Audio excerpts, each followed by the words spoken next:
Hi, welcome back to Spine Rehab Specialist here for another Wellness Wednesday. Again, I'm Earl Hayden, one of the physical therapists here, and joining me again is Chris. And today we're going to talk about a very common problem that a lot of people have, and that we do treat here in the clinic, and that's plantar fasciitis. Okay, so this is a common thing that we see where you're having pain at the bottom of the feet right when you get out of bed. You're having problems just putting your full weight on there, and it feels tight. Maybe get a little burning on there. So we're going to go over the basically 4 best common exercises you can do to easily treat this regularly on yourself. And if you need to, maybe come and go get some physical therapy. But if you do these exercises, hopefully maybe you'll delay that a little bit.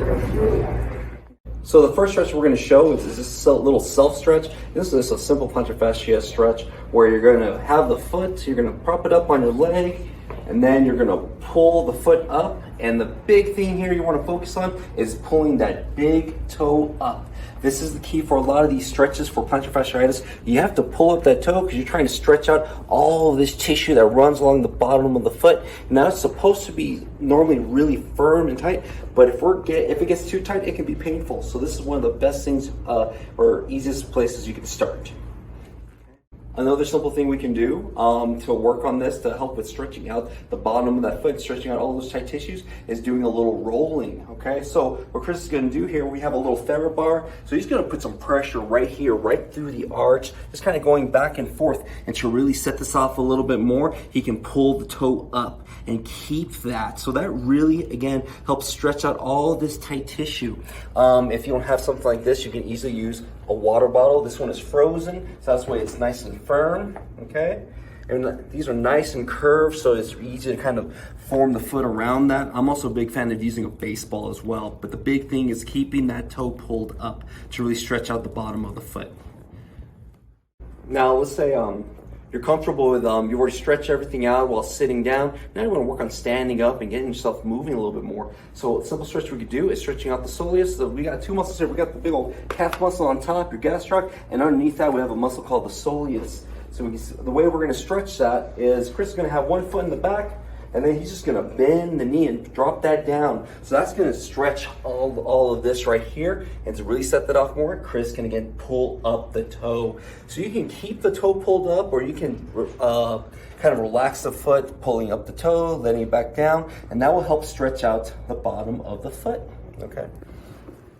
Now, there are different reasons why the plantar fascia can be tight. Maybe the tissue really is tight and it's overused, so it's not being able to relax. Or it's underused and those muscles are weak, so they're struggling and they're working a lot harder than they need to. So one way we can work on that is strengthening the calves and the bottom of the foot. So we're gonna do a simple exercise here. So Chris is gonna pop up on both feet, then he's gonna bend one leg, hold up one foot, and then come down slowly with that one foot. So this would be the side that we're working on, the side that he's coming down with, okay? Once this becomes easier, once you can say maybe do a good like 20, 30 reps of this without having any problems, any pain, you can add a little bit more stretch. Here we go. So Chris is going up and then coming all the way down. So he's getting a bigger stretch right here through the calf, through the Achilles tendon right here, and also stretching out the bottom of the foot. So getting really strong with this can really help prevent future episodes of plantar fasciitis. And those are 4 basic exercises you can do to treat plantar fasciitis. Again, very common, very painful when it happens, but if you do those things on a regular basis, you can either prevent having episodes of, prevent yourself from having it in the first place, or help treat it yourself. And if you're still having some problems, you can definitely come on down and we can help guide you along and help you treat that. Aside doing those exercises, it always helps do other exercises just to keep the whole leg strengthened. Another big reminder I want to talk about is today we are having our workshop on the rotator cuff at 7 o'clock here at a location on Edgemere. So hopefully we hope to see you there. Come with plenty of questions, and we hope that we can answer all of them. All right, until next time, thank you.